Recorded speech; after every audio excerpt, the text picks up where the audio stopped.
the old silver mine, and it was the base of a mountain there. And about the same time I saw this giant bear, or what I thought it was, it saw us and it screamed. And I tell you what, it came after us, and I can tell you something. It was not a bear. And I never believed in Bigfoot. I never believed in any of that till I had my encounter.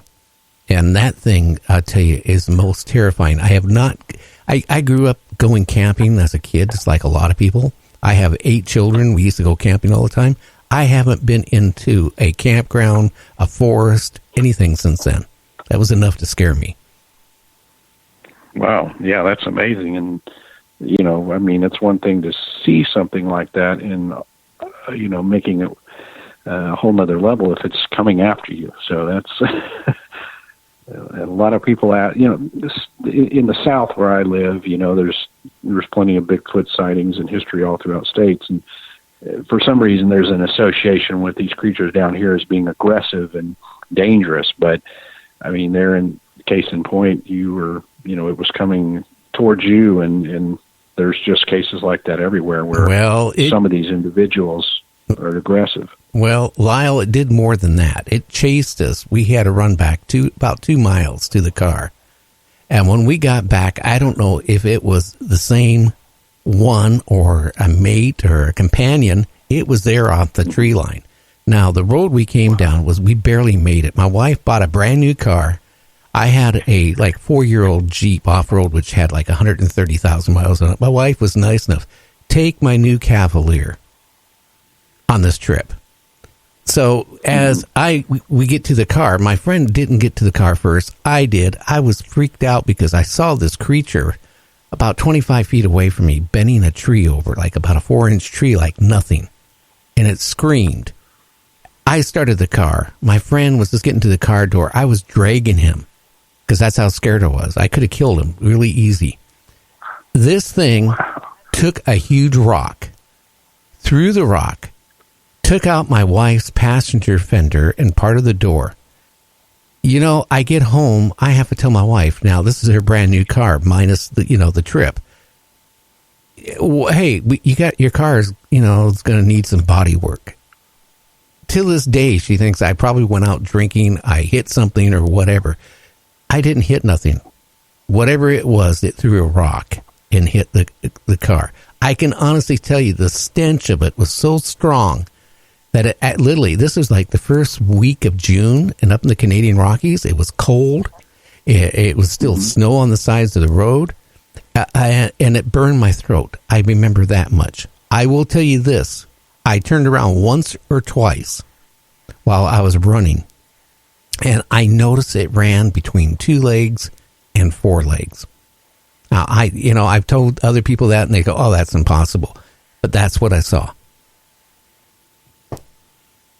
Wow. Yeah, that's incredible. And yeah, very scary. Well, I've heard reports or witnesses have told me they've also seen them alternate between 4 legs and 2. So it's, it's not something that's other people haven't reported. So. Yeah. Well, I know what I saw, and that made me believe in cryptids. Up to then, I'll be honest with you, I've been doing talk radio since 1976. I didn't believe it at all about cryptids. After my experience, I put it this way, I believe pretty much anything now when people say, hey, I saw a Mothman, because you know what? If you go out looking for one, you're never going to find one, Lyle. It's when you're out, when you're not looking, not even thinking about it, that's when it happens. Absolutely. Yeah, I think the vast majority and almost all the witnesses, will say that. And many of these folks, like yourself, you're not looking for it. You don't even necessarily believe in it. That's when the encounters happen. It's something you can't make happen, and can be traumatizing, like you say. I mean, I've interviewed plenty of witnesses that, people have this sort of a view of Bigfoot as a big cuddly type thing. But if you see something like this in real life, that's something different. And, like you can attest, it affects you and maybe your willingness to go back into the woods or whatever. Well, James out there knows my feeling. They don't give, at least it didn't give off any orbs and fuzzy feelings to me, and it didn't try communicating to my brain. I can tell you that. And it was not something that was paranormal, that it was, coming from whatever. It was a live creature. I mean, I again, like I said, it had been a 4-inch tree or a 5-inch tree over like nothing. And again, all I can say is what we've seen. And, my friend, who was a medical doctor, his father was a Superior Court judge in Pierce County, Washington. His brother is a noted criminal attorney in Pierce County, Washington. So, I mean, I'm telling enough people there, I'm not lying. I mean, I wouldn't be saying that. It was something I never expected in my life. Now, I served in the military in Vietnam. I never wet myself. The last time I ever wet myself, was when I saw the Bigfoot. Any other time was like in kindergarten. So, I mean, I tell you, that's how scared I was. Wow. Yeah, that's amazing. Yeah. Yeah, and then you had to explain to your wife, there's a dent in the car. Oh, my goodness. Yeah, well, she brings that up occasionally, I have not literally drove any of her cars since, unless she's sitting next to me, just because I don't want to be accused of anything. Well, hey, Yeah, really. Well, if I have a fender bender in my wife's car, of course, and from now on, I'm going to tell her, hey, a Bigfoot threw a rock at it. I mean, yeah, why not? Yeah. But yeah, it's great. I mean, if you were going to make up a story, certainly, conceivably, you wouldn't make up that story. So I think that attests to the fact that it happened, because, she's got to give you that credit, right? Well, the dumb thing, too, Lyle, we were up in the Canadian Rockies. We had no guns because we can't bring any guns in. But we were naive, okay? Because, I mean, we didn't even think about bear spray or anything. And what was really scared, after we got in the car, we got composure somewhat. We drove about 15 or so miles. We ran into a little store. We go in there, to get something to drink and calm down. The owner of the store came up to it and said, "What is wrong with you guys?" And we said we saw a Bigfoot. And he goes, "Yes, they've been sighted around here." But he goes, "Did you have any protection?" And I go, "What do you mean? Do you have any guns?" I said, "No, we're American citizens." He goes, "Well, you certainly had bear spray, didn't you?" And I go, "No." And then he informs us a week before that, a guy and his wife went out hiking. She got hurt. He went to get help. By the time he got back, with, help, they found the remains of his wife. A bear decided to eat her. Wow. Yeah. I mean, in most cases, people ask me if I'm, afraid of Bigfoot or anything like that. Usually, if I'm, in the woods, I'm carrying a sidearm, it's for those reasons. We don't have a lot of bear here, but we have, wild hogs and cougars. I mean, there's a lot of things out there that are dangerous. So, but yeah, if I was up there in that area, I guess, it would make sense to carry at least bear spray, because that, those are dangerous animals. Oh yeah. I mean, yeah, definitely. Now, have you ran into, all this time you've been interested in cryptids, have you seen anything? No, ironically, I've never had a Bigfoot sighting. There's been a few incidents when I believed I was close. Several years ago, a friend and I were in a swampy area in Arkansas, and we heard a strange howl several times that, we couldn't identify. It wasn't a coyote or fox or cougar or anything kind of you would normally hear. And whatever this thing was kind of followed us down this bayou channel and howled at us from across the woods, and then ended up running off. But I never could get my eyes on it. I tried to run down there with a flashlight, but it, of course, darted off in the woods.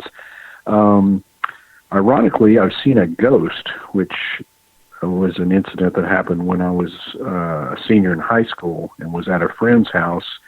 And he and several of my friends and his parents had all, allegedly seen this ghost of a boy or a child in the house. And I was aware of that, but wasn't thinking of it at the time, and I was in his living room when I saw this, something caught my attention on the corner of my eye, and I looked over and I saw this whitish figure, which was, almost like what you think a ghost would look like, walked from one room and into a hallway. And I was like, wow, I literally just saw the ghost. And they were very nonchalant about it because they're like, yes, we've seen it several times. So I early on, and back in those days, I did some ghost research and things like that. So, but ironically, with all the writing and research I've done in cryptids, I've never actually had an encounter. So perhaps I'm looking too hard, as you say. It's like I go and interview some lady who said she saw it run across the road and she didn't want to see it. I'm like, boy, I wish I would have seen that. Well, do you? You know what? I still, like I said, I haven't gone into any forest, anything. Now, we do have almost 2 acres of cedar trees on my property, but that's as far as I'll venture. I mean, it terrified me. It still does. And then, when I hear other people talk about Bigfoot, they're here to serve mankind. They give off orbs. My stomach quenches. I feel like there's a knot in my stomach because that's not the impression I got. Now, you're the guest, and I'm taking time away from you. What got you to write about the strange case of the Missouri Monster? Yes, Momo. That's my latest book, and that was a case that I knew about when I was young. I'd read a book that had a section in it on Momo, and it was essentially talking about some newspaper sightings, newspaper reports from the early 70s.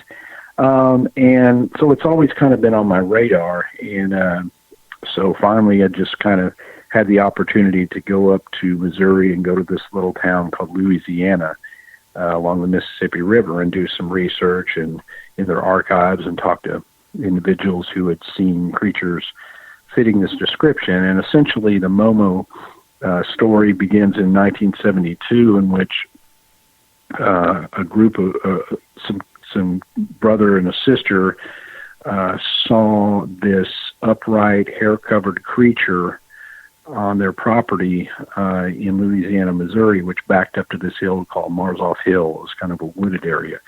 And that set off kind of a frenzy that got some newspaper coverage, and quite a few people saw this thing stalking around in the woods and in the town, and they organized a posse and went up on Marzoff Hill and tried to hunt this thing. And it was just a big deal around 1972. And there had been a history of sightings up and down the Mississippi River of kind of ape-like creatures, and these dated back, more than 50 years, in which they never identified them as Bigfoot because there was no term back in those days. They just said they were these, gorilla-like or ape-like or hair-covered man-apes and what have you. And so it was an intriguing case, and one that I enjoyed to research sort of from my adult perspective now, kind of with the nostalgia of having read this as a kid, but then going into the town and actually trying to unravel the mystery of, and so forth. And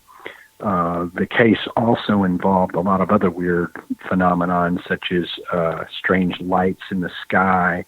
People heard disembodied voices in the woods, and so it kind of played in a lot more paranormal stuff than I've normally written about before. But it was an interesting case and one that I enjoyed writing about. Oh, wow. Now, we have to take a break, and then we have you, I think, for another half an hour after the break. So, I really want to appreciate you coming on Night Dreams Talk Radio. If you just want to get a cup of coffee or a cup of Java, tea, whatever, we'll be back in about 3 minutes with Lyle Blackburn, and we'll continue on our conversation.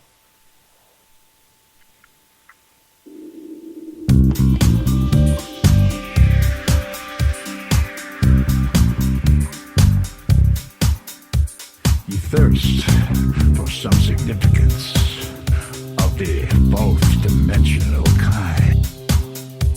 You enter a realm of spirit, of sight,